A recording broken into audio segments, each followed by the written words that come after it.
بسم الله الرحمن الرحيم. الحمد لله رب العالمين، وأشهد أن لا إله إلا الله وحده لا شريك له ولي الصالحين، وأشهد أن نبينا محمدا عبده ورسوله سيد الأنبياء والمرسلين وإمام المتقين، صلى الله عليه وعلى آله وأصحابه وأتباعه بإحسان إلى يوم الدين.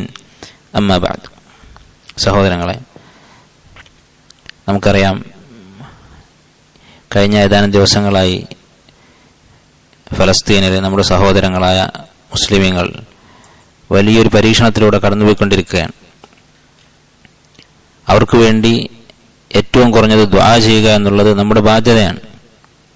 കാരണം അല്ലാഹു തആല പറഞ്ഞത് ഇന്നമൽ മുഅ്മിനൂന ഇഖ്വ, മുഅ്മിനീങ്ങൾ സഹോദരങ്ങളാവുന്നു. നമ്മുടെ ഒരു സഹോദരനാണ്, രക്തബന്ധമുള്ള ഒരു സഹോദരനാണ് അത്തരമൊരു സാഹചര്യത്തിൽ കഴിയുന്നതെങ്കിൽ നമ്മൾ എന്തുമാത്രം വേദനിക്കും. വൽ മുഅ്മിനൂന വൽ മുഅ്മിനാതു ബഅ്ദുഹും ഔലിയാഉ ബഅ്ദ്, മുഅ്മിനീങ്ങളും മുഅ്മിനായ സ്ത്രീകളും പരസ്പരം ഔലിയാക്കളാകുന്നു, ആത്മമിത്രങ്ങളാകുന്നു, രക്ഷാധികാരികളാകുന്നു എന്നാണ് അല്ലാഹു സുബ്ഹാനഹു വ തആല പറഞ്ഞിട്ടുള്ളത്. നബി സല്ലല്ലാഹു അലൈഹി വസല്ലം പറഞ്ഞത് നമുക്കറിയാം, മസലുൽ മുഅ്മിനീന ഫീ തവാദ്ദിഹിം വ തറാഹുമിഹിം വ തആതുഫിഹിം, മുസ്ലിമീങ്ങളുടെ പരസ്പര സ്നേഹത്തിന്റെയും കാരുണ്യത്തിന്റെയും ഉദാഹരണം, ഉപമ കമസലിൽ ജസദിൽ വാഹിദ്, ഒരേ ശരീരം പോലെയാണ്. അപ്പോൾ നമ്മുടെ ഈ സഹോദരങ്ങളുടെ അവസ്ഥ അത് കണ്ട് നമ്മുടെ മനസ്സലിയുന്നില്ലെങ്കിൽ, നമുക്ക് വിഷമമില്ലെങ്കിൽ, നമ്മൾ ദുആ ചെയ്യുന്നില്ലെങ്കിൽ നമ്മുടെ ഈമാൻ നമ്മൾ പരിശോധിക്കണം. കാരണം മുഅ്മിനീങ്ങൾ പരസ്പരം ഇഖ്വത്താണ്, സഹോദരങ്ങളാണ് എന്നാണ് അല്ലാഹു തആല പറഞ്ഞത്. ആ സാഹോദര്യം നമുക്ക് അനുഭവപ്പെടുന്നില്ലെങ്കിൽ അതിനർത്ഥം നമ്മുടെ ഈമാൻ കുറവാണെന്നാണ്. എന്തുകൊണ്ടാണ് ഈ ഒരു വിഷയത്തെക്കുറിച്ച് സംസാരിക്കുന്നത് എന്നൊരു ചോദ്യം ചിലരുടെയൊക്കെ മനസ്സിലുണ്ടാകും. അങ്ങനെ തോന്നുന്നു, അങ്ങനെ ഒരു സംശയം തോന്നുന്നു എന്നുള്ളത് തന്നെയാണ് അതിനുള്ള ഉത്തരം. എന്തുകൊണ്ടാണ് നമുക്ക് ഇങ്ങനെ സംശയം തോന്നുന്നത്? എന്തുകൊണ്ടാണ് നമ്മൾ നമ്മുടെ സഹോദരങ്ങളുടെ കാര്യത്തിൽ ആത്മാർത്ഥമായി ദുആ ചെയ്യുന്നതിലൊക്കെ വീഴ്ച വരുത്തുന്നത്? അത് നമുക്ക് എന്താണ് യഥാർത്ഥത്തിൽ ഫലസ്തീൻ, എന്താണ് മസ്ജിദുൽ അഖ്സ, എന്താണ് നമ്മളും അവരും തമ്മിലുള്ള ബന്ധം എന്നറിയാത്തതുകൊണ്ടാണ്. അതുകൊണ്ട് നമ്മൾ എന്ത് ചെയ്യുന്നു? ചെയ്യാൻ പാടില്ലാത്ത കാര്യങ്ങൾ പലതും ചെയ്യുന്നു. ഈ വിഷയവുമായി ബന്ധപ്പെട്ട് ചെയ്യേണ്ട നിർബന്ധമായിട്ടുള്ള കാര്യത്തിൽ വീഴ്ച വരുത്തുന്നു. എന്താണ് ചെയ്യാൻ പാടില്ലാത്തത്? പല കാര്യങ്ങളും ചെയ്യുന്നവരുണ്ട്. അവിടെ നടക്കുന്ന പ്രശ്നം കേവലം ഒരു ഭൂമിയുടെ തർക്കമാണ് എന്ന രീതിയിൽ സംസാരിക്കുന്ന ആളുകളുണ്ട്. അതുപോലെ പല പണ്ഡിതന്മാരും വിമർശിച്ചിട്ടുള്ള കാര്യമാണ് ഫലസ്തീനിലെയും മറ്റേത് നാട്ടിലെയും മുസ്ലിമീങ്ങളുടെ ദൗർബല്യം, അവരുടെ അവശത കൂടുതൽ പ്രചരിപ്പിക്കുന്ന രൂപത്തിൽ അവിടെ നടക്കുന്ന പീഡനങ്ങളുടെ ചിത്രങ്ങളും മറ്റും പ്രചരിപ്പിക്കരുത് എന്നുള്ളത്, അതൊക്കെ വ്യാപകമായി പ്രചരിപ്പിക്കുന്നവരുണ്ട്. അതുപോലെ തന്നെ സാമൂഹ്യ മാധ്യമങ്ങളിൽ തങ്ങളുടെ രോഷം പ്രകടിപ്പിക്കാൻ വേണ്ടി വളരെ മര്യാദയില്ലാത്ത രൂപത്തിൽ സംസാരിക്കുന്നവരുണ്ട്. അങ്ങനെ ഇസ്ലാമിനെ കൂടുതൽ വികൃതമായി ചിത്രീകരിക്കുന്ന ആളുകളുണ്ട്. അതുപോലെ നമ്മൾ നിർബന്ധമായും ചെയ്യേണ്ട കാര്യം അവർക്ക് വേണ്ടി ദുആ ചെയ്യുക എന്നുള്ളത്, അതിൽ വീഴ്ച വരുത്തുന്ന ആളുകളാണ് ബഹുഭൂരിപക്ഷവും. അപ്പോൾ ഇതിനൊക്കെയുള്ള ഒരു പരിഹാരമായിട്ടാണ്, അല്ലെങ്കിൽ ഈ സന്ദർഭത്തിൽ നമ്മൾ മനസ്സിലാക്കിയിരിക്കേണ്ട യഥാർത്ഥത്തിലുള്ള ചരിത്രവും അതുപോലെ തന്നെ അവരോടുള്ള, ഫലസ്തീനിലെ മുഅ്മിനീങ്ങളോടുള്ള നമ്മുടെ ഹക്കും, അതിനെക്കുറിച്ച് ഏതാനും വാക്കുകൾ സംസാരിക്കുന്നത്. ഇന്ന് ഇൻഷാ അല്ലാഹ് ഒരു ആമുഖമായി കുറച്ച് കാര്യങ്ങൾ മാത്രമേ സംസാരിക്കാൻ ഉദ്ദേശിക്കുന്നുള്ളൂ. വരുന്ന ദിവസങ്ങളിൽ നമുക്ക് കൂടുതൽ കാര്യങ്ങൾ മനസ്സിലാക്കാം. നമുക്കറിയാം, ഫലസ്തീനിലാണ് മസ്ജിദുൽ അഖ്സ അല്ലെങ്കിൽ ബൈത്തുൽ മഖ്ദിസ് എന്ന് പറയുന്ന നമ്മുടെ മൂന്നാമത്തെ മസ്ജിദ്. ഭൂമിയിൽ ഒരു മുസ്ലിമിന് പുണ്യം പ്രതീക്ഷിച്ച് തീർത്ഥാടനം നടത്താവുന്ന 3 പള്ളികളേ ഉള്ളൂ. അതിൽ മൂന്നാമത്തേത് എവിടെയാണുള്ളത്? അത്രയും പ്രധാനപ്പെട്ട ഒരു സ്ഥലമാണ് മസ്ജിദുൽ അഖ്സ എന്നുള്ളത്. അതിന്റെ പ്രാധാന്യം മനസ്സിലാക്കണമെങ്കിൽ ഒരാൾ മുവഹിദായിരിക്കണം, ഒരാൾ സുന്നത്ത് ബന്ധമുള്ള ആളായിരിക്കണം. നേരെ മറിച്ച് ഏത് പള്ളിയിലേക്കും തീർത്ഥാടനം നടത്താം, അല്ലെങ്കിൽ മക്ബറകളിലേക്ക് തീർത്ഥാടനം നടത്താം എന്ന് വിശ്വസിക്കുന്ന ഒരാളാണെങ്കിൽ ബൈത്തുൽ മഖ്ദിസിന്റെ പ്രാധാന്യം അവർക്കറിയില്ല. നബി സല്ലല്ലാഹു അലൈഹി വസല്ലം പറഞ്ഞു, ലാ യുശദ്ദുർ റിഹാൽ ഇല്ലാ ഇലാ സലാസതി മസാജിദ്, 3 പള്ളിയിലേക്കല്ലാതെ പ്രത്യേകം കൂലി പ്രതീക്ഷിച്ച് ശദ്ദുർ റിഹാൽ തീർത്ഥാടനം പാടില്ല. അൽ മസ്ജിദുൽ ഹറാം വ മസ്ജിദി ഹാദാ വൽ മസ്ജിദുൽ അഖ്സ, ഈ 3 പള്ളികൾ മാത്രം. ഇപ്പോൾ ഒരു മുസ്ലിമിന് അവനവൻ നമസ്കരിക്കുന്ന പള്ളി കഴിഞ്ഞാൽ പിന്നെ പ്രത്യേകം പുണ്യമുള്ള ഈ 3 പള്ളികളുള്ളൂ. അതിൽ മൂന്നാമത്തെ ഒരു മസ്ജിദാണ് നമുക്ക് നഷ്ടപ്പെട്ടിട്ടുള്ളത്. മക്കയിലും മദീനയിലും നമുക്ക് സ്വാതന്ത്ര്യത്തോടെ പോകാനും സന്ദർശിക്കാനുമുള്ള അവസരമുണ്ട്, ഇബാദത്തുകൾ ചെയ്യാനുള്ള അവസരമുണ്ട്. നമുക്ക് ആർക്കും കടന്നു ചെല്ലാൻ പറ്റാത്ത വിധത്തിൽ, അല്ലെങ്കിൽ വളരെ പ്രയാസത്തോടെ മാത്രം യാത്ര ചെയ്യാവുന്ന അവസ്ഥയിലാണ് ഈ മൂന്നാമത്തെ മസ്ജിദ് കഴിഞ്ഞുകൊണ്ട് അത് നിലനിൽക്കുന്നത്. ഈ ഒരു അവസ്ഥ എങ്ങനെ ഉണ്ടായി? അത് നമ്മൾ അറിഞ്ഞിരിക്കേണ്ടതുണ്ട്. അത് നമ്മൾ അറിഞ്ഞാലേ അവിടെയുള്ള മുസ്ലിമുകൾ അനുഭവിക്കുന്ന പീഡനത്തിന്റെ യഥാർത്ഥ ആഴം നമുക്ക് മനസ്സിലാവുകയുള്ളൂ. അത്രയും മഹത്വമുള്ള അല്ലാഹു തആല ബറക്കത്ത് നൽകിയിട്ടുള്ള നാടാണ് മസ്ജിദുൽ അഖ്സയും അതിന്റെ പരിസരവും. സുബ്ഹാനല്ലദി അസ്റാ ബിഅബ്ദിഹി ലൈലൻ മിനൽ മസ്ജിദിൽ ഹറാമി ഇലൽ മസ്ജിദിൽ അഖ്സ. അതുപോലെ തന്നെ അല്ലതി ബാറക്നാ ഹൗലഹു, അതിന്റെ പരിസരം മുഴുവൻ നാം ബറക്കത്ത് നൽകിയിരിക്കുന്നു എന്ന് അല്ലാഹു തആല പറഞ്ഞിട്ടുള്ള മണ്ണാണ് ഫലസ്തീൻ, അതുപോലെ മസ്ജിദുൽ അഖ്സ എന്ന് പറയുന്നത്. അതുകൊണ്ട് ഈ ബറക്കത്തുള്ള നമ്മുടെ ആദ്യത്തെ ഖിബ്ലയായ, അതുപോലെ തന്നെ തീർത്ഥാടനം അനുവദിക്കപ്പെട്ട മൂന്നാമത്തെ പള്ളിയായ, നബി സല്ലല്ലാഹു അലൈഹി വസല്ലം ഇസ്രാ പോയിട്ടുള്ള നാടായ ഈ നാടിനെ കുറിച്ച് അറിഞ്ഞിരിക്കുക എന്നുള്ളത് നമ്മുടെ അഖീദയുടെ ഭാഗമാണ്. എങ്ങനെയാണ് ഫലസ്തീനിൽ മനുഷ്യവാസം തുടങ്ങിയത്? അതാദ്യം മനസ്സിലാക്കേണ്ടതുണ്ട്. കാരണം ഫലസ്തീൻ എന്ന് പറയുന്ന ഈ ഭൂപ്രദേശം, അതിന്റെ അവകാശം യഹൂദികൾ എന്ന് വാദിച്ചുകൊണ്ടിരിക്കുന്നുണ്ട്. യഥാർത്ഥത്തിൽ അവർക്ക് വല്ല അവകാശം അവിടെ ഉണ്ടോ? സാധാരണഗതിയിൽ രണ്ട് നിലക്കാണ് ഒരു മണ്ണിന്, ഒരു നാടിന് അവകാശം ഉണ്ടാവുക. ഒരു വിഭാഗത്തിന്, ഒരു സമുദായത്തിന് അവിടെ അവകാശം ഉണ്ടാവുക. ഒന്ന്, ആ നാട് അവരുടെ സ്വന്തം നാടായിരിക്കും. അവരായിരിക്കും ആദ്യമായി ആ നാട്ടിൽ താമസവും അതുപോലെ തന്നെ ഒരു നാഗരികത കെട്ടിപ്പടുത്ത് ആ നാട് താമസയോഗ്യമാക്കി മാറ്റിയത്. അങ്ങനെയുള്ള ഒരു ഖൗമിന് അവിടെ അവകാശമുണ്ട്. രണ്ടാമത്തെ വഴി, ഒരു സമുദായത്തിന്, ഒരു ഉമ്മത്തിന് ഒരു നാടിന്റെ അധികാരം കിട്ടാനുള്ള മാർഗം അല്ലാഹു സുബ്ഹാനഹു വ തആല കൊടുക്കുന്നതാണ്. അല്ലാഹു തആല ഭൂമിയിൽ മനുഷ്യന് അധികാരം നൽകുന്ന രീതിയെക്കുറിച്ച് അല്ലാഹു തആല പറഞ്ഞിട്ടുണ്ട്. വലഖദ് കതബ്നാ ഫി സബൂരി മിൻ ബഅദി ദിക്ർ, സബൂറിൽ നാം രേഖപ്പെടുത്തിയിരിക്കുന്നു, അന്നൽ അർദ ലില്ലാഹ്, ഭൂമി അല്ലാഹുവിൻ്റെതാണ്. യരിസുഹാ ഇബാദിയ സാലിഹൂൻ, സാലിഹീങ്ങളായ അടിമകൾ അതിനെ അവകാശപ്പെടുത്തും. അപ്പോ ഒരു കൂട്ടം ആളുകൾ സാലിഹീങ്ങളായി ജീവിച്ചാൽ, തൗഹീദും സുന്നത്തും അതുപോലെ അള്ളാഹുവിന് ഇബാദത്തും ചെയ്ത് ജീവിച്ചാൽ അല്ലാഹു തആല അവർക്ക് ഭൂമിയിൽ അധികാരം കൊടുക്കും. അപ്പോൾ അത് ഞങ്ങളുടെ സ്വന്തം നാടാണ് എന്ന് പറഞ്ഞിട്ട് കാര്യമില്ല. അള്ളാഹു അവൻ തെരഞ്ഞെടുക്കുന്ന ആളുകൾക്ക് അവിടെ അധികാരം കൊടുക്കും. നിരവധി ആയത്തുകൾ അല്ലാഹു തആല പറഞ്ഞിട്ടുള്ളതാണിത്. വഖാല മൂസ ലിഖൗമിഹി ഇസ്തഈനു ബില്ലാഹി വസ്ബിറു, മൂസാ നബി അലൈഹിസ്സലാം തന്റെ ഖൗമിനോട് പറഞ്ഞു, നിങ്ങൾ അള്ളാഹുവിനോട് സഹായം തേടുക, ക്ഷമിക്കുക. ഇന്നൽ അർദ ലില്ലാഹ്, ഭൂമി അള്ളാഹുവിൻ്റെതാണ്. യൂരിസുഹാ മൻ യശാഉ മിൻ ഇബാദിഹി, അവൻ ഉദ്ദേശിക്കുന്ന അവന്റെ അടിമകൾക്ക് അവൻ അത് അനന്തരമായി കൊടുക്കും. അവൻ ആ ഭൂമിയിൽ അധികാരം നൽകും. വൽ ആഖിബത്തു ലിൽ മുത്തഖീൻ, അന്തിമ വിജയം മുത്തഖീങ്ങൾക്കായിരിക്കും. അതുപോലെ സൂറത്തുൻ നൂറിലെ ആയത്ത് നമുക്കെല്ലാം പരിചയമുള്ളതാണ്.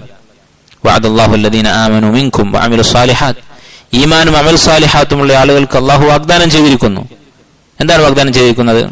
ലയസ്തഖ്ലിഫന്നഹും ഫിൽ അർദ്, ഭൂമിയിൽ അവർക്ക് ഖിലാഫത്ത് നൽകാമെന്ന്. വലയുമക്കിനന്ന ലഹും ദീനഹും അല്ലദീ ഇർതദാ ലഹും, അവർക്ക് വേണ്ടി അവൻ തൃപ്തിപ്പെട്ട ദീൻ, യഥാർത്ഥ ദീൻ തൗഹീദ് ഇസ്ലാം, ആ ഇസ്ലാമിന് അവൻ ആധിപത്യം, അധികാരം നൽകാമെന്ന്. വലയുബദ്ദിലന്നഹും മിൻ ബഅദി ഖൗഫിഹിം അംന, ഭയത്തിന് ശേഷം അവർക്ക് നിർഭയത്വം നൽകാമെന്ന്. എന്താണ് ഷർത്ത്, നിബന്ധന? അധികാരത്തിന്, സമാധാനത്തിന്, ഭൂമിയിൽ ആധിപത്യത്തിന്, ഖിലാഫത്തിനൊക്കെയുള്ള നിബന്ധന എന്താണ്? യഅ്ബുദൂനനി ലാ യുശ്രികൂന ബി ശൈഅ, അവരിൽ ശിർക്കുണ്ടാകരുത്, എന്നെ മാത്രം ഇബാദത്ത് ചെയ്യണം. വമൻ കഫറ ബഅദ ദാലിക ഫഉലൈക ഹുമുൽ ഫാസിഖൂൻ. അപ്പോൾ അല്ലാഹു സുബ്ഹാനഹു വ തആല ആവർത്തിച്ച് പ്രഖ്യാപിച്ച കാര്യമാണിത്. സബൂറിലും അതുപോലെ മൂസാ നബി അലൈഹി ഇസ്ലാമിന് കൊടുത്ത വഹയിലും ഖുർആനിലും ഒക്കെ അല്ലാഹു തആല ആവർത്തിച്ചിട്ടുള്ള കാര്യമാണ്. അല്ലാഹു കൊടുക്കുന്ന അധികാരമുണ്ട്. ഈ രണ്ട് രൂപത്തിലാണ് ഭൂമിയിൽ അധികാരം കിട്ടുക. ഈ രണ്ട് രൂപത്തിൽ നോക്കിയാൽ ആർക്കാണ് ഫലസ്തീന്റെ അധികാരം എന്ന് നമുക്ക് മനസ്സിലാകും ഇൻഷാ അല്ലാഹ് അവിടുത്തെ ചരിത്രം മനസ്സിലാക്കുമ്പോൾ. ആദ്യമായി ഫലസ്തീൻ എന്ന് പറയുന്ന നാട്ടിൽ താമസം തുടങ്ങിയത് കൻആൻ എന്ന് പറയുന്ന ഒരു ഖബീലയാണ്. കൻആൻ എന്ന് പറഞ്ഞാൽ നമുക്കറിയാം, ആദം നബി അലൈഹി സ്വലാമിന്റെ കാലശേഷം 10 തലമുറ എല്ലാ മനുഷ്യരും മുവഹിദീങ്ങളായിരുന്നു, മുസ്ലിമീങ്ങളായിരുന്നു. 10 തലമുറ എന്ന് പറയുമ്പോൾ നമുക്കറിയാം, നൂഹ് അലൈഹി ഇസ്ലാം 1000 വർഷത്തോളം ജീവിച്ചിട്ടുണ്ട്, 950 വർഷം ദഅവത്ത് ചെയ്തിട്ടുണ്ട്. അപ്പോൾ മുൻഗാമികൾക്ക് ആയുസ് കൂടുതലായിരുന്നു. ആദം നബി അലൈഹി ഇസ്ലാമിനും അതിനുശേഷമുള്ള തലമുറകൾക്കൊക്കെ ആയുസ് കൂടുതലായിരുന്നു. അപ്പോൾ സ്വഹീഹായ ഹദീസിൽ ഇമാം ബുഖാരി ഉദ്ധരിച്ച ഇബ്നു അബ്ബാസ് റളിയല്ലാഹു അൻഹുവിന്റെ അസറിൽ സ്ഥിരപ്പെട്ടിട്ടുള്ളതാണ്, ആദം നബി അലൈഹി ഇസ്ലാം മുതൽ നൂഹ് അലൈഹി ഇസ്ലാം വരെ 10 തലമുറയായിരുന്നു. അപ്പം അന്നത്തെ 10 തലമുറ എന്ന് പറയുമ്പോൾ ഒരുപക്ഷെ 10000 വർഷം ഉണ്ടായിരിക്കാം. അപ്പം അത്രയും കാലം ജനങ്ങളൊക്കെ മുവഹിദീങ്ങളായിരുന്നു. ഈ ഭൂമിയിൽ അള്ളാഹുവിന് മാത്രമായിരുന്നു ഇബാദത്ത് ഉണ്ടായിരുന്നത്. അതിനുശേഷം നൂഹ് അലൈഹി ഇസ്ലാമിന്റെ ഖൗമിൽ സംഭവിച്ച ദുരന്തം നമുക്കറിയാം. അവിടെ ശിർക്ക് ആദ്യമായി ഭൂമിയിൽ പ്രത്യക്ഷപ്പെടാൻ പോവുകയാണ്. എങ്ങനെയാണ് അതുണ്ടായത്? അവിടെ ഉണ്ടായിരുന്ന സാലിഹ്യങ്ങളായ 5 ആളുകൾ, അവര് വദ്ദ്, സുവാ, യഗൂസ്, യഊഖ്, നസ്ർ, അവർ മരണപ്പെട്ടപ്പോൾ അവിടെയുള്ള ആളുകൾക്ക് പിശാച് വസ്വാസുണ്ടാക്കി. എന്താണ്? ഇവരുടെ രൂപങ്ങൾ വരച്ചു വെക്കാം, ചിത്രം വരച്ചു വെക്കാം. ഇവരുടെ ചിത്രം കാണുമ്പോൾ നമുക്കും ഇബാദത്ത് ചെയ്യാൻ തോന്നും, ഇവരെ പോലെ ആവണല്ലോ എന്ന് വിചാരിച്ചിട്ട് ഇബാദത്തിൽ ഒരു നശാത്തുണ്ടാകും, ഒരു ആവേശമുണ്ടാകും. അങ്ങനെ പിശാച് അവരെ കൊണ്ട് ആദ്യം ഒരു ബിദ്അത്ത് ചെയ്യിപ്പിച്ചു. പിന്നീട് ഇബ്നു അബ്ബാസ് റളിയല്ലാഹു അൻഹു പറയുകയാണ്, ഫലമ്മ നുസിയൽ ഇൽം, അങ്ങനെ അടുത്തടുത്ത തലമുറകൾ വന്നു. പതുക്കെ പതുക്കെ ഇൽമ് മറക്കപ്പെട്ടപ്പോൾ, സമൂഹത്തിൽ നിന്ന് ഇൽമ് ഉയർത്തപ്പെട്ടപ്പോൾ വഅബിദു, അവർ ആരാധിക്കാൻ തുടങ്ങി ജനങ്ങൾ. അടുത്ത തലമുറ പേരക്കുട്ടികൾ ഇങ്ങനെ പറയാൻ തുടങ്ങി, നമ്മുടെ വല്യപ്പന്മാര് ഈ ചിത്രങ്ങൾ ഉണ്ടാക്കി വെച്ചത് അല്ലെങ്കിൽ രൂപങ്ങൾ ഉണ്ടാക്കി വെച്ചത് വെറുതെ അല്ല, അതുകൊണ്ട് ഇവർ വഴി അള്ളാഹുവിലേക്ക് അടുക്കാം എന്ന് പറഞ്ഞുകൊണ്ട് അവർക്ക് മുന്നിൽ ഇബാദത്തുകൾ അർപ്പിക്കാൻ തുടങ്ങി. അവർ അള്ളാഹുവിനോട് ശഫാത്ത് പറയുമെന്ന് പറഞ്ഞുകൊണ്ട് അങ്ങനെ ശിർക്ക് അവിടെ പ്രത്യക്ഷപ്പെട്ടു. പിന്നീട് നമുക്കറിയാം, അള്ളാഹു സുബ്ഹാനഹു വ തആല നൂഹ് അലൈഹി ഇസ്ലാമിനെ നുബുവത്ത് നൽകി പറഞ്ഞയച്ചു. അദ്ദേഹം ദഅവത്ത് ചെയ്തു. അദ്ദേഹം ദഅവത്ത് ചെയ്തിട്ട് വമാ ആമന മഅഹു ഇല്ലാ ഖലീൽ, വളരെ ചെറിയ എണ്ണം ആളുകൾ മാത്രം, ഒരു ന്യൂനപക്ഷം, വിരലെണ്ണാവുന്ന ആളുകൾ മാത്രമാണ് അദ്ദേഹത്തിൽ വിശ്വസിച്ചത്. 950 വർഷത്തെ ദഅവത്ത്, 1-2 ദിവസം ദഅവത്ത് ചെയ്തിട്ട് മടുത്ത് അദ്ദേഹം അവസാനിപ്പിച്ചിട്ടില്ല. 950 വർഷം അദ്ദേഹം തൗഹീദിലേക്ക് ജനങ്ങൾ ക്ഷണിച്ചുകൊണ്ടിരുന്നു. അതിനുശേഷം വളരെ കുറച്ച് ആളുകൾ മാത്രമേ വിശ്വസിച്ചിട്ടുള്ളൂ. റബ്ബി ഇന്നി മഗ്ലൂബുൻ ഫന്തസിർ, റബ്ബെ എന്നെ ഇവർ പരാജയപ്പെടുത്തിയിരിക്കുന്നു, ഇനി എനിക്ക് വിജയം നൽകണം, ഇവർക്കെതിരെ എന്നെ സഹായിക്കണം എന്ന് പറഞ്ഞ് നൂഹ് അലൈഹി ഇസ്ലാം ദുആ ചെയ്തു. ഫഫതഹ്നാ അബ്വാബസ് സമാഇ ബിമാഇൻ മുൻഹമിർ, ആകാശത്തിന്റെ വാതിലുകൾ തുറന്നുകൊണ്ട് അല്ലാഹു വെള്ളം കോരിച്ചൊരിഞ്ഞ് മഴ പെയ്തു. വഫാറത്തൻ നൂറു, അടുപ്പിൽ നിന്ന് വരെ ഉറവ് പൊട്ടി ഒഴുകാൻ തുടങ്ങി. അടുപ്പ് എന്ന് പറഞ്ഞാൽ ഉറവ് വരാത്ത സ്ഥലമാണ്, ചൂടുള്ള സ്ഥലമാണ്. അപ്പൊ ഭൂമിയിൽ മുഴുവൻ ഉറവകൾ, അടുപ്പിൽ അടക്കം ഉറവകൾ, ആകാശത്ത് നിന്ന് വാതിൽ തുറന്ന് വെള്ളം വീഴുന്നത് പോലെ കോരിച്ചൊരിയുന്ന മഴ. അങ്ങനെ നൂഹ് അലൈഹി ഇസ്ലാമിന്റെ ഖൗമിനെ അല്ലാഹു തആല നശിപ്പിച്ചു. ആ നശിപ്പിച്ച സന്ദർഭത്തിൽ നൂഹ് അലൈഹി ഇസ്ലാമിൽ വിശ്വസിച്ച ആളുകളും അദ്ദേഹത്തിന്റെ മുഅ്മിനീങ്ങളായ മക്കളും അതുപോലെ അദ്ദേഹത്തിന്റെ കൂടെ കപ്പലിൽ കയറിയ ജീവികളും അവ മാത്രമാണ് ബാക്കിയായത്. ഇപ്പൊ നൂഹ് അലൈഹി ഇസ്ലാമിന്റെ കാലശേഷമുള്ള എല്ലാ മനുഷ്യരും, നമ്മളടക്കം എല്ലാ മനുഷ്യരുടെയും പരമ്പര, നസബ് പിന്നോട്ട് പോയി കഴിഞ്ഞാൽ ഒന്നുകിൽ നൂഹ് അലൈഹി ഇസ്ലാമിലെത്തും, അല്ലെങ്കിൽ അദ്ദേഹത്തിന്റെ കൂടെ കപ്പലിലുണ്ടായിരുന്ന ഒരാളിലെത്തും. ഈ ഭൂമിയിലുള്ള മൃഗങ്ങളടക്കം, ഇപ്പോൾ ഇവിടെ ജീവിക്കുന്ന ഒരു മൃഗത്തിന്റെ അതിന്റെ പിന്നോട്ട് പോയി കഴിഞ്ഞാൽ ആ കപ്പലിലുള്ള ഒരു മൃഗമായിരിക്കും അതിന്റെ വാപ്പ. അതുപോലെ തന്നെ മനുഷ്യരും. അങ്ങനെ ആ കപ്പലിലുണ്ടായിരുന്ന നൂഹ് അലൈഹി ഇസ്ലാമിന്റെ മക്കൾ 3 പേരായിരുന്നു. നൂഹ് അലൈഹി ഇസ്ലാമിന് 4 മക്കളുണ്ടെന്നാണ് ചരിത്രങ്ങൾ കാണുന്നത്. അതിൽ 3 പേര് മുസ്ലിമീങ്ങളായിരുന്നു, മുഅ്മിനീങ്ങളായിരുന്നു. ഒരാള് നമുക്കറിയാം കാഫിറായി, ഖാല സആവി ഇലാ ജബലിൻ യഅസിമുനി മിനൽ മാ, ഞാൻ വല്ല മലയിലും കയറി രക്ഷപ്പെട്ടു കൊള്ളാം എന്ന് പറഞ്ഞു. ഖാല ലാ ആസിമൽ യൗമ മിൻ അംരില്ലാഹ്, ഇന്ന് അള്ളാഹുവിന്റെ കൽപ്പനയിൽ നിന്ന് രക്ഷപ്പെടുത്താൻ, ഈ ശിക്ഷയിൽ നിന്ന് രക്ഷപ്പെടുത്താൻ ഒരാളുമില്ല എന്ന് നൂഹ് അലൈഹി ഇസ്ലാം പറഞ്ഞു. അതുപോലെ അവർ 2 പേരും പിന്നെ വെള്ളത്തിനിടയിൽ പരസ്പരം പിരിഞ്ഞുപോയി മുങ്ങി മരിച്ചു. നൂഹ് അലൈഹി ഇസ്ലാമിന്റെ മകൻ, ആ മകന്റെ പേരാണ് കൻആൻ. കപ്പലിലുണ്ടായിരുന്ന മക്കളുടെ പേരാണ് ഒരാള് സാം, മറ്റൊരാള് ഹാം, 3ാമത്തെ ഒരു മകൻ കൂടി ഉണ്ടായിരുന്നു. ഈ 3 മക്കൾ മുസ്ലിമീങ്ങളായി നൂഹ് അലൈഹി ഇസ്ലാമിന്റെ കൂടെ കപ്പലിലുണ്ടായിരുന്നു. ഈ മുങ്ങി മരിച്ച മകൻ, അയാളുടെ പേര് കപ്പലിലുണ്ടായിരുന്ന സാം എന്ന് പറയുന്ന മകൻ, സഹോദരൻ, തന്റെ ഒരു മകന് ആ പേരിട്ടു. അപ്പൊ നൂഹ് അലൈഹി ഇസ്ലാമിന്റെ ഒരു പേരക്കുട്ടി കൻആൻ എന്ന പേരിൽ അറിയപ്പെട്ടു. ആ പേരക്കുട്ടിയുടെ അനന്തര തലമുറകളാണ് ഖബീലത്തു കൻആൻ ഗോത്രം എന്നറിയപ്പെടുന്നത്. അവരാണ് ആദ്യമായി ഫലസ്തീനിൽ താമസമാക്കിയത് എന്നാണ് ചരിത്രരേഖകൾ പറയുന്നത്. അപ്പോൾ ഫലസ്തീനിൽ ആദ്യം താമസിച്ചത് കൻആനികൾ എന്ന് പറയുന്ന വിഭാഗമാണ്. അവർ അറബികളാണ്. അവർ യഥാർത്ഥത്തിൽ താമസിച്ചിരുന്നത് ജസീറത്തുൽ അറബിന്റെ, ഇന്നത്തെ അറേബ്യൻ പെനിൻസുല, അതിന്റെ തെക്ക് ഭാഗത്ത്, അഥവാ യമൻ ഒക്കെയുള്ള ആ ഭാഗത്തായിരുന്നു, ഇന്നത്തെ യമൻ നിലകൊള്ളുന്ന ആ സ്ഥലത്തായിരുന്നു ഇവരുടെ നാട്. അവിടെ നിന്ന് ആളും മനുഷ്യനുമില്ലാത്ത ഈ ഫലസ്തീൻ എന്ന് പറയുന്ന അല്ലെങ്കിൽ ഷാമിലേക്ക് അവർ താമസം മാറുകയും അവിടെ ഒരു നഗരം അവർ ഉണ്ടാക്കിയെടുക്കുകയും ചെയ്തു. അപ്പൊ അവരാണ് യഥാർത്ഥത്തിൽ ആ നാടിന്റെ അവകാശികൾ. നമ്മൾ ആദ്യം പറഞ്ഞ രൂപത്തിൽ ഒരു നാട്ടിൽ ആദ്യമായി താമസമാക്കിയവരാണ് അതിന്റെ അവകാശികളെങ്കിൽ ഈ കൻആനികളാണ് ഫലസ്തീന്റെ അവകാശികൾ. അവര് ഓർഷാലിം എന്ന പേരിൽ ഒരു നഗരം അവിടെ ഉണ്ടാക്കി. അതാണ് ഇന്നത്തെ ഫലസ്തീൻ എന്ന് പറയുന്നത്. ഈ കൻആനികളുടെ ഉള്ളിൽ തന്നെയുള്ള മറ്റൊരു വിഭാഗമായ അവരുടെ പരമ്പരയിൽപ്പെട്ട യബൂസിയൂൻ എന്നറിയപ്പെടുന്ന ഒരു വിഭാഗമാണ് ഫലസ്തീൻ ഉണ്ടാക്കിയത്. കൻആനികൾ ഷാമിലേക്ക് പോയി. ഷാം എന്ന് പറയുന്നത് ഇന്നത്തെ ജോർദാൻ, സിറിയ, ഫലസ്തീൻ എല്ലാം ഉൾപ്പെടുന്നതാണ്. അതിൽ പ്രത്യേകമായി ഫലസ്തീൻ കെട്ടിപ്പടുത്തത്, അവിടെ ഒരു നഗരം ഉണ്ടാക്കിയത് യബൂസിയൂൻ എന്നറിയപ്പെടുന്ന കബീലയാണ്. അവരവിടെ താമസമാക്കി. കുറെ കാലങ്ങൾ കഴിഞ്ഞ് ആ നാട്ടിൽ ഇവര് ജീവിച്ചു പോന്നു. അവർ മുശ്രിക്കുകളായിരുന്നു, മുസ്ലിമീങ്ങളായിരുന്നില്ല. നൂഹ് അലൈഹി ഇസ്ലാമിന്റെ പരമ്പരയിൽപ്പെട്ട ആളുകൾ വീണ്ടും അവര് വഴിവഴിച്ച് മുശ്രിക്കുകളായിരുന്നു. അങ്ങനെ കുറെ കാലങ്ങൾക്ക് ശേഷം നമുക്കറിയാം, പിന്നീട് ചരിത്രത്തിലുണ്ടായ പ്രധാനപ്പെട്ട ഒരു സംഭവമാണ് ഇബ്രാഹിം നബി അലൈഹി ഇസ്ലാമിന്റെ ബിഅ്സത്ത്. ഇബ്രാഹിം നബി അലൈഹി ഇസ്ലാം റസൂലായി കൊണ്ട് നിയോഗിക്കപ്പെട്ടത്. ഇബ്രാഹിം നബി അലൈഹി ഇസ്ലാം ജനിക്കുന്നത് ഈസാ അലൈഹി ഇസ്ലാമിന്റെ മുമ്പ് 3000-ഓളം വർഷങ്ങൾക്ക് മുമ്പാണെന്നാണ് ചരിത്രകാരന്മാർ പറയുന്നത്, മുസ്ലിമീങ്ങളായ ചരിത്രകാരന്മാർ പറയുന്നത്. അപ്പൊ 3000 വർഷം മുമ്പ് ഇബ്രാഹിം നബി അലൈഹി ഇസ്ലാം ജനിച്ചു. അദ്ദേഹം ജനിച്ചത് ബാബിൽ എന്ന് പറയുന്ന സ്ഥലത്താണ്. ഇന്നത്തെ ഇറാഖിലുള്ള ബാബിലോണിയ എന്ന് പറയുന്ന സ്ഥലത്താണ്, അറബിയിൽ ബാബിൽ എന്ന് പറയുന്ന സ്ഥലത്താണ് ഇബ്രാഹിം നബി അലൈഹി സ്വലാത്തു വസ്സലാം ജനിക്കുന്നത്. അദ്ദേഹം നമുക്കറിയാം അവിടെ ഉണ്ടായിരുന്ന ആളുകളെ തൗഹീദിലേക്ക് ക്ഷണിച്ചു. അവിടെയുള്ള ആളുകൾ ശിർക്ക് ചെയ്തിരുന്നത് നക്ഷത്രങ്ങൾ ആരാധിച്ചുകൊണ്ടായിരുന്നു. സൂര്യൻ, ചന്ദ്രൻ, മറ്റ് നക്ഷത്രങ്ങൾ, ഇതിനൊക്കെയായിരുന്നു അവർ ആരാധിച്ചിരുന്നത്. പണ്ഡിതന്മാർ പറയുന്നത് മനുഷ്യന്മാർ ചെയ്യുന്ന ശിർക്ക് പൊതുവെ 2 തരത്തിലായിരിക്കും. ഒന്നുകിൽ ഇങ്ങനെയുള്ള ഗോളങ്ങളെ, നക്ഷത്രം, സൂര്യൻ, ചന്ദ്രൻ, ഇങ്ങനെയുള്ള വസ്തുക്കൾ ആരാധിക്കും. അതല്ലെങ്കിൽ ഭൂമിയിലുള്ള മഹാന്മാരെ, ആ മഹാന്മാരെ ഒന്നുകിൽ അവരുടെ ഖബറിനെ അല്ലെങ്കിൽ മഹാന്മാരുടെ പേരുള്ള വിഗ്രഹങ്ങളെ, ഇങ്ങനെ 2 രൂപത്തിലാണ് ശിർക്കുണ്ടാവുക. അപ്പൊ ഇതിൽ ആകാശത്തുള്ള വസ്തുക്കളെ വിളിച്ച് പ്രാർത്ഥിച്ചിരുന്നവരാണ് ഇബ്രാഹിം നബി അലൈഹി ഇസ്ലാമിന്റെ ഖൗമ്. അതായിരുന്നു അവരുടെ പ്രധാനപ്പെട്ട ശിർക്ക്. അദ്ദേഹം അവരെ ഇസ്ലാമിലേക്ക്, തൗഹീദിലേക്ക് ക്ഷണിച്ചു. അങ്ങനെ അവര് അദ്ദേഹത്തെ കൊല്ലാൻ തീരുമാനിച്ചു. നമുക്കറിയാം അവിടുത്തെ ഭരണാധികാരിയായിരുന്നു നുമ്രൂദ്. ഈ നുമ്രൂദുമായി ഇബ്രാഹിം നബി അലൈഹി ഇസ്ലാം ഒരു സംവാദം നടത്തിയത് സൂറത്തുൽ ബഖറയിൽ നമുക്കറിയാവുന്നതാണ്. ഇബ്രാഹിം നബി അലൈഹി സ്വലാം പറഞ്ഞു, റബ്ബി അല്ലദീ യുഹ്യി വയുമീത്, എന്റെ റബ്ബാണ് ജീവിപ്പിക്കുകയും മരിപ്പിക്കുകയും ചെയ്യുന്നതെന്ന് പറഞ്ഞു. ഖാല അന ഉഹ്യി വഉമീത്, അപ്പോൾ നമ്രൂദ് പറഞ്ഞു, ഞാനും ജീവിപ്പിക്കുകയും മരിപ്പിക്കുകയും ചെയ്യും. ധിക്കാരമായിട്ട് പറഞ്ഞതാണ്. എന്താണ് ഉദ്ദേശിച്ചത് നമ്രൂദ്? നമ്രൂദ് 2 ആളുകൾ കൊണ്ടുവന്നു, വധശിക്ഷയ്ക്ക് വിധിക്കപ്പെട്ട് ജയിലിൽ കഴിയുന്ന 2 ആളുകൾ. അതിലൊരാളെ സ്വതന്ത്രനാക്കി, ജയിലിൽ നിന്ന് തുറന്നു വിട്ടു. അപ്പൊ അയാളെ ജീവിപ്പിച്ചു. മറ്റേ ആളെ അവിടെ വെച്ച് തന്നെ കൊന്നുകളഞ്ഞു. ഇത് ഒരു തർക്കുത്തരം മാത്രമായിരുന്നു. തർക്കത്തിൽ നമ്രൂദ് വിജയിച്ചിട്ടില്ല. നേരെ മറിച്ച് വളരെ മോശമായ ഒരു ഉത്തരമാണ്.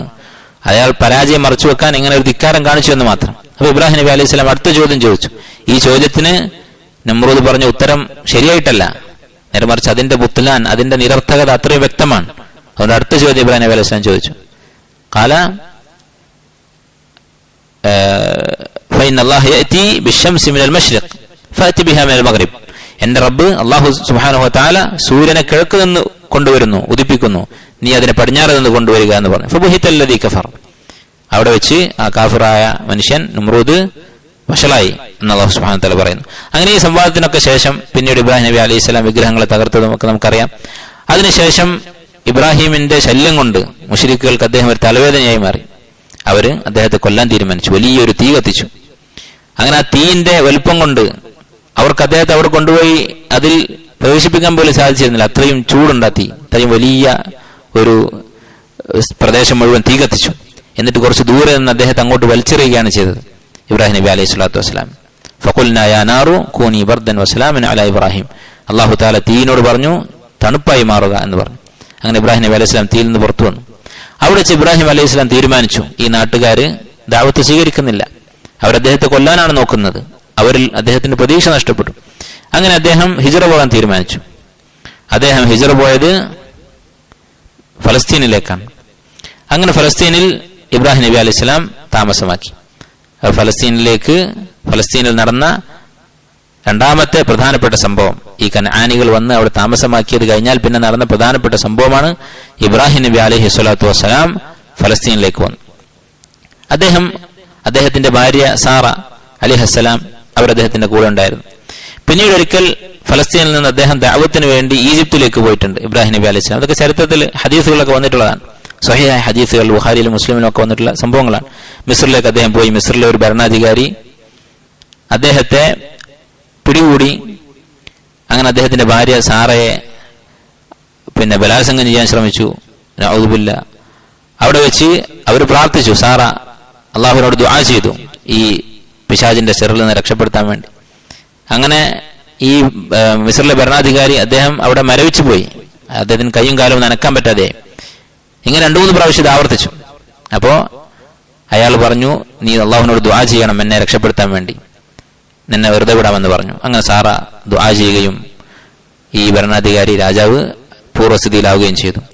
അതിനൊരു നന്ദിയായി, തന്നെ രക്ഷപ്പെടുത്തിയതിന് വെറുതെ വിട്ടതിനുള്ള നന്ദിയായിട്ട് അദ്ദേഹം ഒരു ഖാദിമത്തിന്, വേലക്കാരിയെ സമ്മാനമായി കൊടുത്തു സാറക്ക്, ഹാജർ അലൈഹിസ്സലാം. സാറ ഹാജറിനെ ഇബ്രാഹിം നബി അലൈഹി ഇസ്ലാമിന് കൊടുത്തു, അദ്ദേഹത്തിന് വിവാഹം ചെയ്തു കൊടുത്തു. അദ്ദേഹം വിവാഹം കഴിച്ചു. അങ്ങനെ വീണ്ടും ഫലസ്തീനിൽ അവർ താമസിച്ചു. പിന്നീട് ഹാജറുമായി ഇബ്രാഹിം നബി അലൈഹി സ്വലാം മക്കയിലേക്ക് പോയി. അദ്ദേഹത്തിന് ഇസ്മായിൽ അലൈഹി ഇസ്ലാമും ഇസ്ഹാഖും ജനിച്ചു. അതിനുശേഷം ഇസ്മായിൽ അലൈഹി ഇസ്ലാമുമായി സാറയിൽ നിന്ന് ഇസ്ഹാഖും അതുപോലെ ഹാജറിൽ ഇസ്മായിൽ അലൈഹിസ്സലാം, ഈ 2 മക്കളുണ്ടായി. ഇസ്മായിലുമായി മക്കയിലേക്ക് പോയി. നമുക്കറിയാം, അവിടെ അവർ രണ്ടുപേരെയും മക്കയിൽ താമസമാക്കി. അള്ളാഹുവിന്റെ കൽപ്പന പ്രകാരം ഇബ്രാഹിം നബി അലൈഹി സ്വലാം ഫലസ്തീനിലേക്ക് തന്നെ മടങ്ങുകയും ചെയ്തു. അങ്ങനെ ഫലസ്തീനിൽ പിന്നീട് ഇബ്രാഹിം നബി അലൈഹി സ്വലാമിന്റെ സന്തതി പരമ്പര, ഇസ്ഹാഖ് അലൈഹി സ്വലാം വഴിയുള്ള മക്കളും പേരക്കുട്ടികളൊക്കെ ഫലസ്തീനിൽ താമസിച്ചു. യാക്കൂബ് അലൈഹി സ്വലാം, യാക്കൂബ് അലൈഹി സ്വലാമിന്റെ മക്കളായ യൂസുഫ് അലൈഹി സ്വലാം, യൂസുഫ് അലൈഹി സ്വലാമിന്റെ സഹോദരങ്ങൾ ഉണ്ടായിരുന്നു. യാക്കൂബ് അലൈഹി സ്വലാമിന് 2 ഭാര്യമാരുണ്ടായിരുന്നു. ഒരു ഭാര്യയിൽ 10 മക്കളുണ്ടായിരുന്നു. രണ്ടാമത്തെ ഭാര്യയിൽ യൂസുഫും ബിന്യാമീനും, ഇങ്ങനെ 2 മക്കളുണ്ടായി. യാക്കൂബ് എന്നുള്ള വാക്കിന്റെ ഹീബ്രു പദമാണ് ഇസ്രായേൽ. ഇസ്രായേൽ എന്ന് പറഞ്ഞാൽ അബ്ദുല്ലാഹ് എന്നാണ് അറബിയിൽ അർത്ഥം. അപ്പൊ ബനു ഇസ്രായേൽ എന്ന് പറയുന്നത് യാക്കൂബ് അലൈഹി ഇസ്ലാമിന്റെ സന്തതി പരമ്പരയാണ്. ഇപ്പൊ ബനു ഇസ്രായേൽ എന്ന് പറയുന്നത് യാക്കൂബ് അലൈഹി ഇസ്ലാമിന്റെ 12 മക്കൾ, യൂസുഫ് നബി അടക്കമുള്ള 12 മക്കളുടെ അനന്തര തലമുറകളാണ്. ഈ 12 പേരുടെയും തലമുറകൾ, ഓരോ മക്കളിൽ നിന്നും ഉണ്ടായ പേരക്കുട്ടികൾ ഓരോ ഗോത്രങ്ങളായി മാറി. അസ്ബാത്ത് എന്നറിയപ്പെടുന്ന ഓരോ ഗോത്രങ്ങളുണ്ടായി. ഇന്ന് ബനു ഇസ്രായേൽ അല്ലെങ്കിൽ യഹൂദികൾ എന്ന് പറയുന്ന ആളുകൾ, ബനു ഇസ്രായേൽ എന്ന് അവകാശപ്പെടുന്ന യഹൂദികൾ, അവരിൽ ചിലർ ഈ 12 മക്കളുടെ സന്തതി പരമ്പര തന്നെയാണ്. നിങ്ങൾക്കറിയാമായിരിക്കും, യഹൂദികൾ എന്ന് പറയുന്നത് അവർ ഒരു വംശമാണ്, ഒരു വർഗമാണ്. അവരുടെ ഒരു ദീൻ മാത്രമല്ല, ആ ദീനിലേക്ക് പുറത്തുനിന്ന് ഒരാൾ അവർ പ്രവേശിപ്പിക്കുകയില്ല. ഇസ്രായേൽ അലൈഹി ഇസ്ലാമിന്റെ അല്ലെങ്കിൽ യാക്കൂബ് അലൈഹി ഇസ്ലാമിന്റെ സന്തതി പരമ്പരകൾ മാത്രം ഞങ്ങളുടെ ദീനിൽ മതി, അവർക്കാണ് ഫലസ്തീനിൽ അധികാരം വേണ്ടത്, അവരുടെ വാഗ്ദത്ത ഭൂമിയാണ് ഫലസ്തീൻ അല്ലെങ്കിൽ ഈ ഖുദ്സ് പ്രദേശം എന്ന് വാദിക്കുന്ന ഒരു വംശീയ വിഭാഗമാണ് യഹൂദികൾ. പക്ഷെ യഥാർത്ഥത്തിൽ ഇന്നത്തെ യഹൂദികൾ ബഹുഭൂരിപക്ഷവും യാക്കൂബ് അലൈഹി ഇസ്ലാമിന്റെ മക്കളല്ല എന്നാണ് ചരിത്രരേഖകൾ തെളിയിക്കുന്നത്. അവരുടെ നസബ് അങ്ങോട്ട് എത്തുന്നില്ല. ഒരു ചെറിയ ന്യൂനപക്ഷം മാത്രമാണ് യാക്കൂബ് അലൈഹി ഇസ്ലാമിന്റെ മക്കളായിട്ടുള്ളത്. ഏതായിരുന്നാലും നമുക്കറിയാം, ഈ മക്കളിൽപ്പെട്ട യാക്കൂബ് അലൈഹി ഇസ്ലാമിന്റെ 12 മക്കളിൽ ഏറ്റവും ശ്രേഷ്ഠനായ യൂസുഫ് നബി അലൈഹിസ്സലാം, അദ്ദേഹം മിസ്റിലേക്ക് പോയ ചരിത്രം നമുക്കറിയാം. അദ്ദേഹത്തെ സഹോദരങ്ങൾ കൊണ്ടുപോയി പൊട്ടക്കിണറ്റിലെറിയുകയും അവിടെ നിന്ന് ഒരു യാത്രാ സംഘം വന്ന് അദ്ദേഹത്തെ എടുത്തുകൊണ്ടുപോയി മിസ്റിൽ കൊണ്ടുപോയി വിറ്റു. അങ്ങനെ മിസ്റിലെ അന്നത്തെ ഭരണാധികാരി അദ്ദേഹം യൂസുഫ് അലൈഹി ഇസ്ലാമിനെ വളർത്തുകയും പിന്നീട് അദ്ദേഹം ജയിലിൽ പോയി തിരിച്ചു വന്ന് മിസ്റിലെ ഭരണം, ഭക്ഷ്യവകുപ്പിന്റെ ഭരണം യൂസുഫ് നബി അലൈഹി ഇസ്ലാമിന്റെ അധികാരത്തിലായി. അതിനുശേഷം യൂസുഫ് നബി അലൈഹി ഇസ്ലാം എന്ത് ചെയ്തു? തന്റെ സഹോദരങ്ങൾ ഫലസ്തീനിൽ ക്ഷാമമുണ്ടായപ്പോൾ മിസ്റിലേക്ക് വന്ന് സഹായം തേടി. ആ സമയത്ത് ഞാൻ യൂസുഫാണ് എന്ന് പറഞ്ഞിട്ട് അദ്ദേഹം അവരോട് പറഞ്ഞു, വഅ്തൂനി ബി അഹ്ലിക്കും അജ്മഈൻ, നിങ്ങളുടെ കുടുംബത്തെ മുഴുവൻ ഇങ്ങോട്ട് കൊണ്ടുവരിക എന്ന് പറഞ്ഞു. അങ്ങനെ യൂസുഫ് നബി അലൈഹി ഇസ്ലാമിന്റെ സഹോദരങ്ങൾ പോയി യാക്കൂബ് അലൈഹി ഇസ്ലാമിനെയും അദ്ദേഹത്തിന്റെ ഭാര്യയെയും സഹോദരങ്ങളെയും, അഥവാ യൂസുഫ് അലൈഹി ഇസ്ലാമിന്റെ സഹോദരങ്ങൾ എല്ലാവരും അവരുടെ ഭാര്യമാരും മക്കളും ഒക്കെ, അവർ 70 പേരുണ്ടായിരുന്നു എന്നാണ് ചരിത്രത്തിൽ പറയുന്നത്. അങ്ങനെ ഈ 70 പേര് അവര് മിസ്റിലേക്ക് വന്ന് യൂസുഫ് നബി അലൈഹി ഇസ്ലാമിന്റെ കൂടെ അവിടെ കഴിഞ്ഞു. കാരണം യൂസുഫ് അലൈഹി ഇസ്ലാം മന്ത്രിയാണ്. ഇപ്പൊ ഫലസ്തീനില് അവരുടെ അവസ്ഥ മോശമാണ്, ദാരിദ്ര്യവും കഷ്ടപ്പാടുമാണ്. മിസ്റിലാണെങ്കിൽ യൂസുഫ് അലൈഹി ഇസ്ലാം മന്ത്രിയാണ്. അപ്പൊ തങ്ങളുടെ സഹോദരനായ ഈ മന്ത്രിയുടെ തണലിൽ അവർ മിസ്റിൽ കഴിഞ്ഞുകൂടി. പിന്നീട് ഈ 70 പേരുടെ സന്തതി പരമ്പരകൾ, അന്ന് ബനു ഇസ്രായേൽ എന്ന് പറയുന്നത് ആകെ 70 പേരാണ്. ഈ 70 പേരുടെ സന്തതി പരമ്പര പിന്നീട് മിസ്റിലാണ് കഴിഞ്ഞത്. കാരണം അവിടെ അവർക്ക് അധികാരവും സൗകര്യങ്ങളും. അങ്ങനെ 400 വർഷം അവർ മിസ്റിൽ കഴിഞ്ഞുകൂടി. അവരുടെ മക്കളുടെ മക്കളും ഒക്കെ ആയിട്ട് 400 വർഷം അവർ മിസ്റിൽ കഴിഞ്ഞുകൂടി. പിന്നീട് എന്തു സംഭവിച്ചു? ഈ 400 വർഷത്തിനിടയിൽ യൂസുഫ് നബി അലൈഹി ഇസ്ലാമിന്റെ കൂടെ ഉണ്ടായിരുന്ന, യൂസുഫ് നബി അലൈഹി ഇസ്ലാമിനെ മന്ത്രിയാക്കിയ ഈജിപ്തിലെ ഭരണാധികാരി, അവര് ഹക്സൂസ് എന്ന് പറയുന്ന ഒരു വർഗമാണ്. ഈജിപ്തിലെ ഭരണാധികാരികൾ 2 വിഭാഗമാണ്. ഒന്ന് ഫറാഇന, ഫിർഔൻ എന്നുള്ള സ്ഥാനപ്പേരിൽ അറിയപ്പെടുന്ന, ഫിർഔൻ എന്നുള്ള ഒരു വ്യക്തിയുടെ പേരല്ല, സ്ഥാനപ്പേരാണ്. റോമക്കാരുടെ ഭരണാധികാരി കൈസർ എന്ന് പറയുന്നത് പോലെ, പേർഷ്യക്കാരുടെ ഭരണാധികാരി കിസ്ര എന്ന് പറയുന്നത് പോലെ, അതുപോലെ ഹബശയിലെ ഭരണാധികാരി നജ്ജാഷി എന്ന് പറയുന്നത് പോലെ മിസ്റിലെ ഭരണാധികാരിയുടെ സ്ഥാനപ്പേരാണ് ഫിർഔൻ എന്നുള്ളത്. അപ്പോൾ നമ്മളിന്ന് പറയുന്ന മൂസാ നബി അലൈഹി ഇസ്ലാമിന്റെ കഥയിൽ പറയുന്ന ഫിർഔൻ, അയാളുടെ പേര് വേറെ എന്താണ്, റാംസസ് എന്നൊക്കെയാണ് ചരിത്രത്തിൽ അറിയപ്പെടുന്നത്, അല്ലാഹു ആലം. ഏതായിരുന്നാലും ഫിർഔൻ എന്നുള്ള സ്ഥാനപ്പേരാണ്. അപ്പൊ ഈ ഫിർഔൻമാര് നേരത്തെ മിസ്ർ ഭരിച്ചിരുന്നവരാണ്. പിന്നീട് അവരുടെ ഭരണം കൈയടക്കിയ മറ്റൊരു വിഭാഗം ആണ് ഹക്സൂസ് എന്ന് പറയുന്നത്. അവർ ഭരിക്കുന്ന സമയത്താണ് യൂസുഫ് നബി അലൈഹി ഇസ്ലാം ഇവിടെ വരുന്നതും യൂസുഫ് നബിക്ക് മന്ത്രിസ്ഥാനം കിട്ടുന്നത്. പക്ഷേ ഈ രാജാവിന്റെ ഭരണം പിന്നീട് നഷ്ടപ്പെട്ടു. ഈ രാജവംശത്തിന്റെ ഭരണം നഷ്ടപ്പെട്ടു. ഫിർഔൻമാര് വീണ്ടും വന്നു. അങ്ങനെ വന്നപ്പോൾ എന്ത് ചെയ്തു? പഴയ രാജാവിന്റെ അനുയായികൾ എന്നുള്ള നിലക്ക് അവര് ബനു ഇസ്രായേലിനെയും ബുദ്ധിമുട്ടിക്കാൻ തുടങ്ങി. അങ്ങനെയാണ് ഫിർഔന് ബനു ഇസ്രായേലിനെ കൊല്ലാനും, അതുപോലെ തന്നെ നമുക്കറിയാം ഒരു ജ്യോത്സ്യന്റെ പ്രവചനം, ഫിർഔന്റെ ഭരണം നഷ്ടപ്പെടുന്നത് ബനു ഇസ്രായേലിൽപ്പെട്ട ഒരു കുട്ടിയെ കൊണ്ടായിരിക്കും എന്നൊരു ജ്യോത്സ്യം പ്രവചിക്കുകയും ഒക്കെ ചെയ്തതിനു ശേഷം ഫിർഔന്റെ പീഡനം വർദ്ധിക്കുകയുണ്ടായി. അങ്ങനെ ബനു ഇസ്രായേൽ അലൈഹിസ്സലാമിന്റെ, യാക്കൂബ് അലൈഹി ഇസ്ലാമിന്റെ മക്കൾ മിസ്രിൽ കഷ്ടപ്പാട് അനുഭവിക്കാൻ തുടങ്ങി.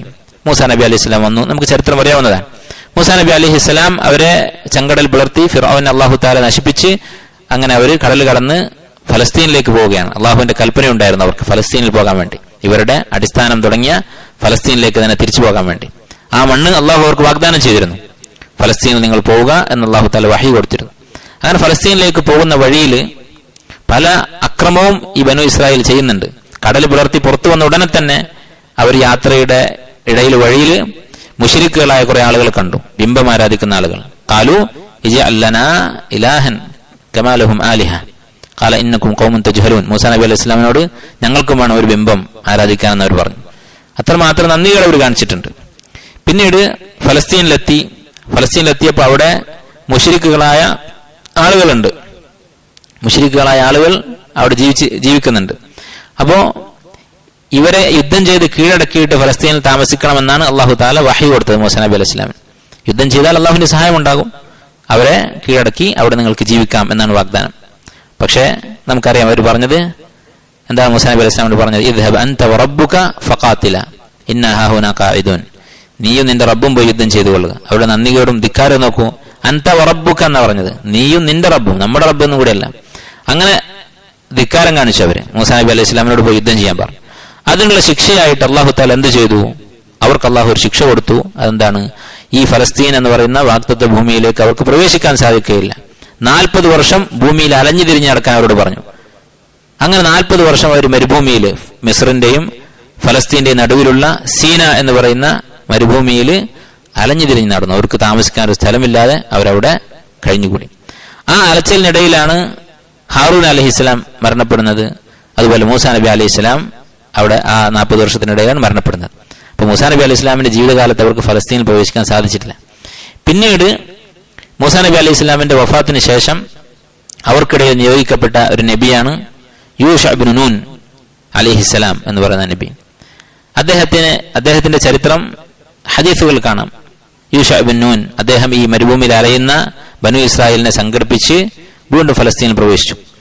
പല പണ്ഡിതന്മാരും അഭിപ്രായപ്പെട്ടിട്ടുള്ളത് ഈ യൂഷ അലൈഹിസ്സലാമാണ് മൂസാ നബി അലൈഹി ഇസ്ലാമിന്റെ കൂടെ ഒരു ഹാദിമായി ഖദർ അലൈഹി ഇസ്ലാമിനെ കാണാൻ പോയ സൂറത്ത് കഹ്ഫിൽ പറയുന്ന കഥയിൽ മൂസാ നബി അലൈഹി ഇസ്ലാമിന്റെ ഫത, തന്റെ വൃത്യൻ എന്ന് പറഞ്ഞ അത് മൂസാ നബി അലൈഹി ഇസ്ലാമിന്റെ ശിഷ്യനാണ്, അത് യൂഷ അലൈഹി ഇസ്ലാമാണ് എന്ന് പറഞ്ഞ ചരിത്രകാരന്മാരുണ്ട്.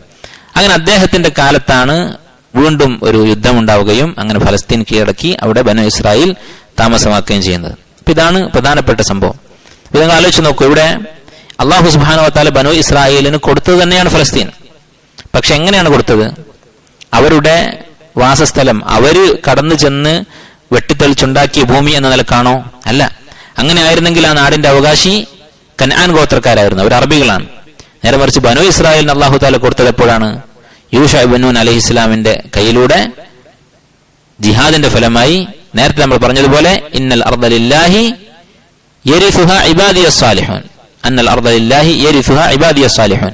സാലിഹീങ്ങളായ മുവഹിദീങ്ങളായ ആളുകൾക്കാണ് ഭൂമിയിൽ അധികാരം കിട്ടുക. അതുപോലെ തന്നെ അള്ളാഹു നൽകിയ വാഗ്ദാനം വഅദല്ലാഹു അല്ലദീന ആമനു മിൻകും വഅമിലുസ് സാലിഹാത്ത്, ഈ വാഗ്ദാനം അള്ളാഹു പുലർത്തിയതാണ്. അന്നത്തെ സാലിഹീങ്ങളായ ആളുകൾ അവരായിരുന്നു, ബനു ഇസ്രായേലായിരുന്നു.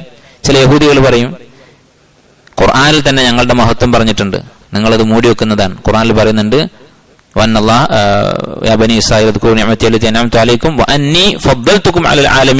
എല്ലാ സൃഷ്ടികളെക്കാൾ നിങ്ങൾക്ക് ഫദ്ൽ നൽകിയിരിക്കുന്നു, എല്ലാ മനുഷ്യരെക്കാളും നിങ്ങൾക്ക് മഹത്വം നൽകിയിരിക്കുന്നു. ഇത് ഖുർആനിൽ തന്നെയുണ്ട് ഞങ്ങളുടെ മഹത്വം എന്നവർ പറയും. പക്ഷെ നമ്മൾ മുസ്ലിമീങ്ങൾ അൽഹംദുലില്ലാഹ് ഒന്നും മൂടി വെക്കുന്നില്ല. അവരുടെ മഹത്വം ഖുർആനിൽ പറഞ്ഞിട്ടുണ്ട്. പക്ഷേ അതിന്റെ നിബന്ധന എന്താണ്? നേരത്തെ പറഞ്ഞതുപോലെ യഅ്ബുദൂനനി ലാ യുശ്രികൂന ബി ശൈഅ. അന്ന് അവരായിരുന്നു തൗഹീദിന്റെ ആളുകൾ. അതുകൊണ്ട് അല്ലാഹു തആല അവർക്ക് അവിടെ അധികാരം കൊടുത്തു. അതേ ഖുർആനിൽ തന്നെ എന്ത് പറഞ്ഞിട്ടുണ്ട്? കുൻതും ഖൈറ ഉമ്മത്തിൻ ഉഖ്രിജത് ലിന്നാസ്. സ്വഹാബത്തിനോട് പറഞ്ഞതാണ്, നിങ്ങളാണ് ലോകത്തെ ഏറ്റവും നല്ല സമുദായം. യഹൂദികൾ അവരുടെ ഈ അവസരം നഷ്ടപ്പെടുത്തിയപ്പോൾ, നസ്രാണികൾ അവരുടെ ദീനിൽ നിന്ന് പിന്നോട്ട് പോയപ്പോൾ, ഇവരൊക്കെ തൗഹീദ് ഉപേക്ഷിച്ചപ്പോൾ അല്ലാഹു തആല അറബികളായ സ്വഹാബത്തിനോട് പറഞ്ഞു, കുൻതും ഖൈറ ഉമ്മ, നിങ്ങളാണ് ഏറ്റവും ഉത്തമരായ സമുദായം എന്ന് പറഞ്ഞു.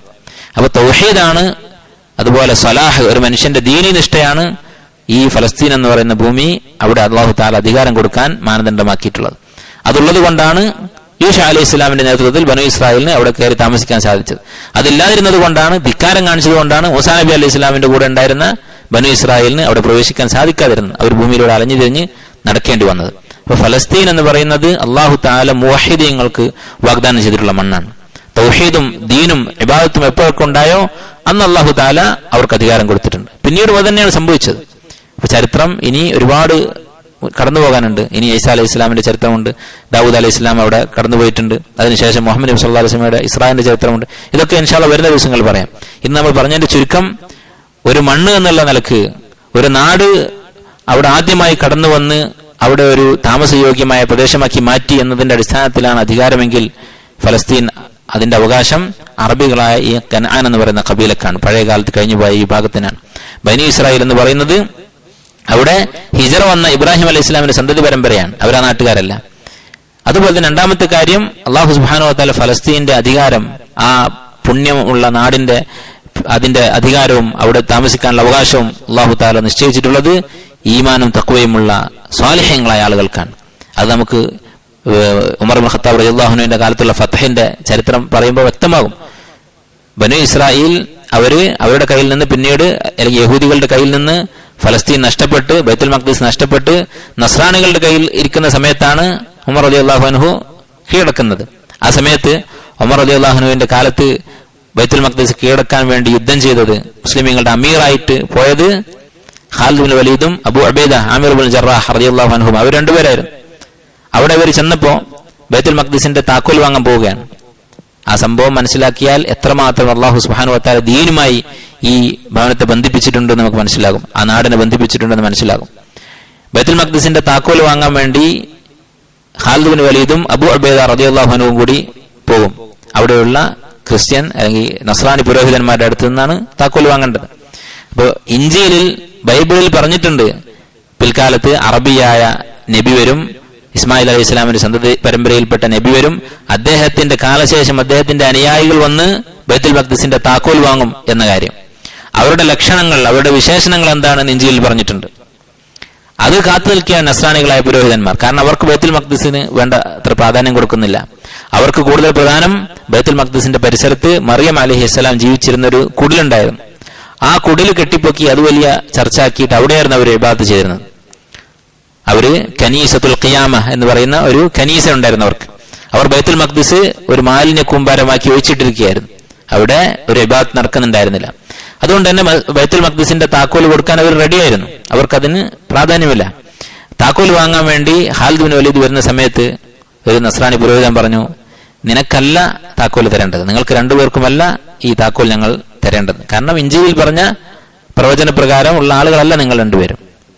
ഇഞ്ചിയിൽ പറഞ്ഞ ലക്ഷണങ്ങൾ നിങ്ങൾ കാണുന്നില്ല. എന്നിട്ട് പറഞ്ഞു, നിങ്ങളുടെ രണ്ടുപേരുടെ കൂട്ടത്തിൽ കുറച്ചെങ്കിലും ആ ലക്ഷണങ്ങൾ ഉള്ളത് ഖാലിദ് ബിൻ വലീദിനാണ്. കാരണം ഇഞ്ചിയിൽ പറഞ്ഞിട്ടുള്ളത് ആരെക്കുറിച്ചാണ്? ഉമർ ഇബ്നു ഖത്താബിനെ കുറിച്ചാണ്. ഉമർ ഖത്താബിനോട് സാമ്യമുള്ളത് ഖാലിദ് ബിൻ വലീദിനാണ്. അപ്പൊ ഖാലിദ് ബിൻ വലീദ് റളിയല്ലാഹു അൻഹു കുറച്ചെങ്കിലും ആ വ്യക്തിയുമായി സാമ്യമുണ്ട് എന്ന് പറഞ്ഞു. അപ്പൊ ഖാലിദ് ബിൻ വലീദും അബൂ ഉബൈദയും റളിയല്ലാഹു അൻഹും അവർ ചോദിച്ചു, എന്തൊക്കെയാണ് സിഫാത്ത്, ഇഞ്ചീലിൽ പറഞ്ഞിട്ടുള്ള ഈ താക്കോൽ ഏറ്റുവാങ്ങുന്ന ഭരണാധികാരിയുടെ അല്ലെങ്കിൽ ആ പോരാളിയുടെ ലക്ഷണങ്ങൾ എന്തൊക്കെയാണ്? അവർ പറഞ്ഞു കൊടുത്തു, അയാളുടെ സ്വഭാവം ഇങ്ങനെയൊക്കെ ആയിരിക്കും. അത് കേട്ടപ്പോ ഖാലിദ് ബിൻ വലീദ് പറഞ്ഞത് ഉമറാണ്, പേരില്ല, പക്ഷെ വിശേഷണങ്ങൾ കേട്ടപ്പോൾ മനസ്സിലായി ആ വ്യക്തിയുടെ ദീനിനെ കുറിച്ചുള്ള വിശേഷണങ്ങളാണ്. അത് കേട്ടപ്പോൾ മനസ്സിലായി ഉമർ ഇബ്നു ഖത്താബാണ്. അങ്ങനെ അവർ ഉമർ റളിയല്ലാഹു അൻഹു വിവരം അറിയിച്ചു. അദ്ദേഹം 1 മാസം യാത്ര ചെയ്ത് മദീനയിൽ നിന്ന് ഫലസ്തീനിലെത്തി. അങ്ങനെ അവിടെ എത്തിയപ്പോ അദ്ദേഹത്തെ കണ്ടപ്പോൾ അവർ പറഞ്ഞു, ഇത് തന്നെയാണ് ആ പറഞ്ഞ വ്യക്തി എന്ന് പറഞ്ഞുകൊണ്ട് അവർ സന്തോഷത്തോടെ താക്കോൽ കൈമാറി. അങ്ങനെ സ്വഹാബത്ത് അവരുടെ സ്വന്തം കൈകൊണ്ട് ബൈത്തുൽ മഖ്ദിസ് വൃത്തിയാക്കി അത് ഇബാദത്തിന് യോഗ്യമായ രൂപത്തിൽ മാറ്റിയെടുത്തു. അപ്പൊ ഇതാണ് ബൈത്തുൽ മഖ്ദിസിന്റെ ചരിത്രത്തിന്റെ തുടക്കവും അവസാനവും. ദീനിന്റെ അടിസ്ഥാനത്തിലാണ് തുടക്കം, ദീനിന്റെ അടിസ്ഥാനത്തിൽ തന്നെയാണ് സ്വഹാബത്തിന്റെ കാലത്തുള്ള ചരിത്രം അവസാനിച്ചത്. ഇൻഷാ അല്ലാഹ് ഇതിനടക്കുള്ള ഈസാ അലൈഹി ഇസ്ലാമിന്റെയും ദാവൂദ് അലൈഹി ഇസ്ലാമിന്റെയും ഒക്കെ കാലത്തുണ്ടായ സംഭവ വികാസങ്ങളും റസൂലുള്ളാഹി സ്വല്ലല്ലാഹു അലൈഹി വസല്ലമയുടെ കാലത്തും അതിനുശേഷം സഹാബത്തിന്റെ കാലത്തും അതിനുശേഷം പിന്നീട് കുരിശ് യുദ്ധങ്ങളുടെ കാലത്തും ഒക്കെ ഉണ്ടായ സംഭവങ്ങളെക്കുറിച്ച്, ചരിത്രത്തെക്കുറിച്ച് അടുത്ത ദിവസങ്ങൾ നമുക്ക് മനസ്സിലാക്കാം. ആ നാടിനു വേണ്ടി, അവിടെയുള്ള നമ്മുടെ സഹോദരങ്ങൾക്ക് വേണ്ടി നമ്മൾ പ്രാർത്ഥിക്കണം. അതാണ് ഇതിന്റെയൊക്കെ ലക്ഷ്യം. ഇത്രയും നമുക്ക് വേണ്ടപ്പെട്ട ഈമാനുമായി ബന്ധമുള്ള ദീനിന്റെ നാടായ ഒരു മണ്ണാണത് എന്ന് മനസ്സിലാക്കുമ്പോൾ ആ നാട് അല്ലാഹു സുബ്ഹാനഹു വ തആല വാഗ്ദാനം ചെയ്തതുപോലെ തിരിച്ച് മുഅ്മിനീങ്ങളുടെ കയ്യിലെത്തേണ്ടതിന്റെ ആവശ്യകത, അതിന്റെ പ്രാധാന്യം നമുക്ക് മനസ്സിലാകും. അവർക്ക് വേണ്ടി ദുആ ചെയ്യാനുള്ള താല്പര്യം നമ്മുടെ മനസ്സിലുണ്ടാകും. അത് മാത്രമാണ് ഈ സംസാരത്തിന്റെ ഉദ്ദേശം. അല്ലാഹു സുബ്ഹാനഹു വ തആല നമ്മുടെ സഹോദരങ്ങൾക്ക് എത്രയും പെട്ടെന്ന് ആശ്വാസം നൽകുമാറാകട്ടെ. اللهم أعز الإسلام والمسلمين وأذل الشرك والمشركين. اللهم تقبل منا إنك أنت السميع العليم. سبحانك اللهم وبحمدك أشهد أن لا إله إلا أنت أستغفرك وأتوب إليك.